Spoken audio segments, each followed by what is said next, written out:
जनपद वाराणसी में विभिन्न परियोजनाओं से प्रभावित किसान व किसान परिवार ने मांग पत्र के माध्यम से उत्तर प्रदेश शासन को सूचित किया कि जो परियोजनाएं आवास विकास अधिनियम 1965 के तहत जारी इस सूचना को रद्द किया जाए।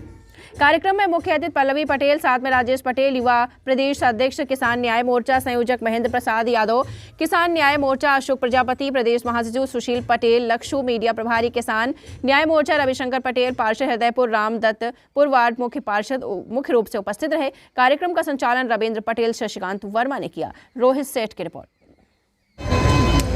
जी बताएं। इस बैनर के नीचे किसान न्याय मोर्चा जिसने हमको अपने आंगन में बैठने का समय दिया, हमारा सम्मान किया, हमारी विधायिका का सम्मान किया, मेरे विचारों को से तालमेल करते हुए हमको बोलने का मौका दिया। मैं उस बात पर जाना चाहता हूं कि जो धरती, किसान की ज़मीन, उसकी माँ, उसकी इज्जत, उसका स्वाभिमान होती है, उसको किसी भी हालत में अगर हमारे परिवार का गुजारा बसर गरीब परिवार का होना है तो या तो शिक्षा, या तो नौकरी, या तो ज़मीन। अगर ज़मीन चली गई, भारत सरकारी नौकरियों की जो भी जिम्मेदार फैक्ट्रियां, जिम्मेदार कंपनियां थी, सब निजीकरण कर दिया है, नौकरी समाप्त हो रही हैं, ज़मीन भी समाप्त हो जाएगी, तो हमारा नवयुवक, हमारी माताएं बहनें बेकार हो जाएंगी, भूखमरी की कगार पे आ जाएंगी। इससे हमारे देश का विकास नहीं विनाश होगा।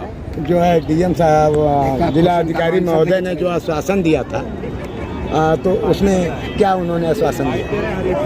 मेरे इसके विषय में जानकारी डीएम साहब की नहीं है, उन्होंने क्या आश्वासन दिया है वो यहाँ का शांति न्याय क्रांति मोर्चा जानता होगा। क्या आप लोग वैदिक सिटी और जो ट्रांसपोर्ट नगर बसाया जाता है जा रहा है यहाँ पे, उसका विरोध कर रहे हैं सब लोग? मैं जो ये सामाजिक न्याय क्रांति मोर्चा बना है, इसके पहले भी हम कई बार कई कार्यक्रमों में आ चुके हैं आप लोगों के बीच में। जगह जगह पर कहीं सिटी बनाया जा रहा है, कहीं ग्रीन पार्क बनाया जा रहा है, कहीं कुछ बनाया जा रहा है। इनका विरोध हम लोग कर चुके हैं, जिसको आप लोगों ने टीवी या यूट्यूब के माध्यम से देखा होगा। हमारे विधायक ने विधानसभा में उठाने का सर, क्या जो ये बात यहाँ पे उठी, ये बातें क्या आपके विधानसभा तक जाएंगी और भरसक कोशिश करेंगे कि इनको विधानसभा में उठाया जाए। ठीक है। मैं सुशील पटेल, विद्यार्थी हूँ MSc का, मूल निवासी हृदयपुर सारनाथ वाराणसी। हमारी ज़मीन वैदिक city, world expo, new Kashi में सरकार जो है अपने मनमाने तरीके से अधिग्रहित करना चाह रही है, जो कानून के अंतर्गत में नहीं आता है। धारा 28 प्रकाशन में 1965 के अंतर्गत वो नोटिस भेज रही, जो सरासर गलत है।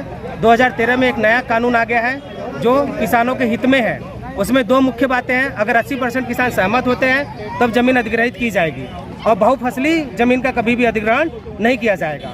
आज जो सभा की गई है, जिसमें मुख्य अतिथि के रूप में सिराथू की विधायिका माननीय श्री पल्लवी पटेल जी थी, उनके सक्षम हम लोगों ने अपना ज्ञापन सौंपा है और उनसे विचार किया है और आग्रह किया है कि आप सदन में इस बात को उठाएं और जो अन्याय हो रहा है उसको खत्म करें, और जो योजना लाने की प्रयास की जा रही शासन और प्रशासन के द्वारा वो निरस्त किया जाए। और इसके पूर्व में पहले ये रिंग रोड बनाया गया है, जिसमें माननीय महेंद्र नाथ पांडे जी, जो बीजेपी के वर्तमान सांसद हैं, उनके सक्षम सर्किट हाउस में कई बार किसानों के साथ वार्ता की गई, जिसमें किसानों का एक मूल्यांकन किया गया। 14 गाँव का 633 करोड़ रुपए आया था, जिसमें 295 करोड़ रुपए वितरित कर चुके हैं और 337 करोड़ की शेष आवश्यकता थी, जो माननीय सांसद और मुख्य डीएम साहब के द्वारा लिखित आश्वासन दिया गया था। वो लिखित आश्वासन यहाँ पे है, जिसमें PD साहब, DM साहब, कमिश्नर साहब और माननीय विधायक जो सांसद थे महेंद्र नाथ पांडे जी, इनके सक्षम में समझौता कराया गया और लिखा गया, बाकायदे कलम से लिखा गया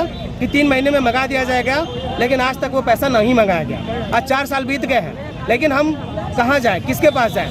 हमें सदन और संविधान पर विश्वास और भरोसा है कि हम जरूर जीतेंगे और हमारी बकाया पैसा मंगाया जाएगा। अब आज की जो किसान संगोष्ठी थी, अगर उसके बावजूद भी नहीं मानी जाएगी मांगों को, तो आगे आप लोग की क्या रणनीति? 18 जनवरी 2024 को शास्त्री घाट में एक ज्ञापन दिया गया है डीएम साहब को, और उसके बाद अगर नहीं मानी जाती है तो क्रमिक धरना प्रदर्शन किया जाएगा।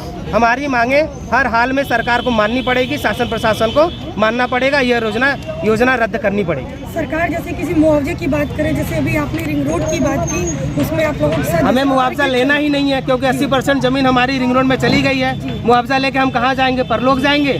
हमें मुआवजा ही नहीं लेना है, हमें अपने मूल जमीन पे और धरातल पर ही रहना है। मुआवजा का बात ही हमें नहीं करना है, हमें ज़मीन ही नहीं। वैदिक सिटी है परियोजना है जिसको रद्द करने की मांग कर रहे हैं, उसमें आप लोग की जमीन फिर से ली जा रही है। हाँ, फिर से ली जा रही है। सिंहपुर है, हसनपुर है, हृदयपुर है, सतवा है, उन्हीं किसानों की जमीन ली जा रही है जो रिंग रोड में अधिग्रहित की गई थी।